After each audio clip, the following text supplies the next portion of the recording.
It's pretty remarkable, Bob, to see an ombudsman literally not just submitted a report, but here's how to fix it. And he literally put draft legislation on there.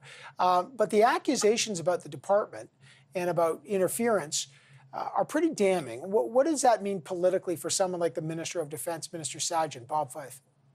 Well, first of all, I thought he was so powerful in saying that the military is a culture that insulates the bad actors and silences the victims. And then he turned his guns not just on the culture of the military, but on Defence Minister Harjit Sajjan, and basically saying that this man sits with closed eyes while all of this has been going on and is refusing to act. He is, in effect, saying that this minister should go. And I think that it is a very serious indictment of the Minister of Defence. And I don't know how much longer the Liberal government can hang on to him and continue to defend him in the face of strong statements that we've seen from Mr. Lick, but what we've seen in the Parliamentary Committee, the Defence Committee, and what we've heard from on the whole issue of Jonathan Vance over the last couple of months. Yeah, we'll find out. Maybe there's a cabinet shuffle and something happens there. But he's, Mr. Trudeau's been very loyal to Mr. Sajjan and vice versa. Emily Nicolas, Mr. Lick calling for more independence in the office. I guess all of us must have that record on repeat because the Ombudsman's been calling for independence and governments, as Mr. Lick said, basically do nothing about it. What do you make of that? I think I remember very well when the Trudeau government got elected in 2015. We were coming from an era of Harper politics where basically they were reproaching the government to not be open enough. So having an open government was also part of their promise, making sure that public service has more leeway to speak. In a way, just the fact that we have this kind of language from the Ombudsman in a way, and that he still has his job is already improvement in a way, but it's not going to be enough if he's not going to be listened to. It feels like this is an issue that's going to be carried on in an election campaign if there is such a thing coming up in the fall, because at this point, the Liberal inaction has been going on for so long that even if they did it now, it would still be too late in terms of, making sure that people are actually trusting that there's enough accountability. And so in terms of the resolution of this, it seems like people will have to,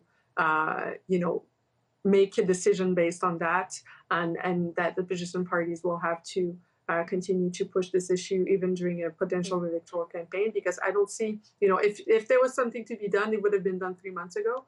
So even if this report is damning, I don't think that the government can actually listen to it without, I don't want to say losing face, but maybe giving a lot of explanation in terms of why they didn't ask before.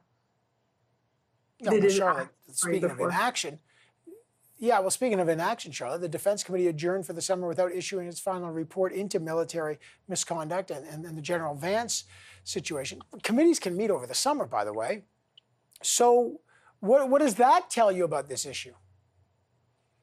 I think, and we can go to Robert and Emily's comments, is that we're dealing with a problem of culture within the Canadian Armed Forces related to sexual misconduct, but we're also facing a problem of culture within the government, and whether liberal or conservative, a government that is not proactive when it comes to civilian oversight of the military. We have a lack of political will to actually enact reforms in the military that are necessary for culture change. And this is where we stand today. And I think that the Ombudsman position paper, right after the adjournment of the National Defence Committee that has no report, it really underlines that issue, that there is no political will, because generally defense issues, even when it comes to the health of service members, does not win elections.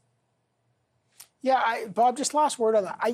I can never figure out why there's no political will for this, because It's not like Trudeau. I know the Trudeau government extended General Vance's term, but he didn't pick General Vance. Justin Trudeau's brand has been, I'm a feminist. I'm going to reform institutions. Why is there no appetite to make the military issue, which has been crushing for the military, crushing for the victims, looks bad on the government? Why is there no, as Charlotte says, political will to make these changes happen? Why another report and another report and another report?